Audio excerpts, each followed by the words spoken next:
ഒരു ചെറിയ കാര്യം പറയാനാണ്. ചിലപ്പോൾ നിങ്ങൾക്ക് അറിയണത് തന്നെയായിരിക്കും. നോർമലി നമ്മുടെ ലൈനിങ് ഇല്ലാതെ നമ്മൾ സ്റ്റിച്ച് ചെയ്യുന്ന ചുരിദാർ കുറേ നാൾ യൂസ് ചെയ്ത് കഴിയുമ്പോൾ അതിൻ്റെ സ്ലിറ്റിൻ്റെ ആ ഒരു പോർഷനിൽ ആദ്യം കീറൽ വരുന്നത് അവിടെയാവും കേട്ടോ. നിങ്ങൾ ശ്രദ്ധിച്ചിട്ടുണ്ടാവും ചിലപ്പോൾ. അപ്പോൾ അതിനൊരു പരിഹാരം എന്നുള്ള നിലയ്ക്കാണ് പറയുന്നത്. ചിലപ്പോൾ നിങ്ങൾക്ക് ഒരുപാട് പേർക്ക് അറിയുന്നതായിരിക്കും ഇത്.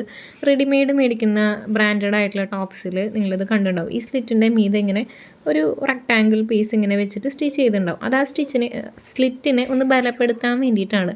അതെങ്ങനെയാണ് ചെയ്യണത് എന്നുള്ളതാണ് കേട്ടോ. ജസ്റ്റ് നമ്മൾ സ്ലിറ്റ് ഏത് രീതിയിലാണോ അടിക്കുക അതേ രീതിയിൽ തന്നെ പറ്റിച്ച ഒരു പീസ് ഇങ്ങനെ അടിച്ചെടുക്കുക. ഒരു റെക്റ്റാങ്കിളായിട്ടുള്ളൊരു തുണി അടിച്ചെടുത്തിട്ട് ഇപ്പം ഞാൻ ഈ കാണിക്കുന്ന പോലെ ആ സ്ലിറ്റിൻ്റെ പോർഷൻ ഇങ്ങനെ വിടർത്തി വെച്ചിട്ട് ഇതേപോലെ ഒന്ന് ജോയിൻ ചെയ്തെടുക്കുക കേട്ടോ.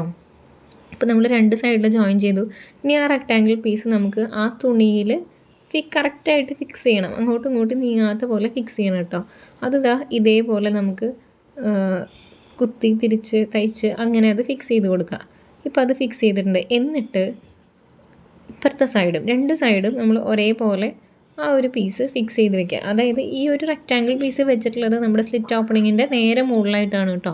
ഇനി ഇതിന് ശേഷം നമ്മൾ സാധാരണ സ്ലിറ്റ് തയ്ക്കുന്ന പോലെ തയ്ച്ചെടുക്കുക. അപ്പോൾ നമ്മുടെ സ്ലിറ്റിൻ്റെ ജോയിൻറ്റ് വരുന്ന ഭാഗത്ത് ഒരു അഡീഷണൽ ഒരു പീസ് തുണിയും കൂടെ ഉള്ളതുകൊണ്ട് അത് നല്ല ബലത്തിൽ ഇരിക്കും കേട്ടോ. നല്ല ഫിനിഷിങ്ങിൽ കിട്ടുകയും ചെയ്യും നമുക്ക്. അപ്പോൾ ആ ഒരു ഭാഗം പെട്ടെന്ന് ചീത്തയായി പോവില്ല. ഞാൻ പറയുന്നത് നോർമലി തയ്ക്കുന്ന പോലെ തയ്ച്ചാൽ ഇന്ന് തയ്ച്ചിട്ട് നാളെ കീറി പോകുന്നില്ല. പക്ഷേ കുറച്ചും കൂടി നന്നായിട്ട് ആ ഡ്രസ്സ് ലാസ്റ്റ് ചെയ്യാനായിട്ട് ഈ ഒരു മെത്തേഡ് യൂസ് ചെയ്ത് കഴിഞ്ഞ് കഴിഞ്ഞാൽ അത് നല്ല ഹെൽപ്പാവും.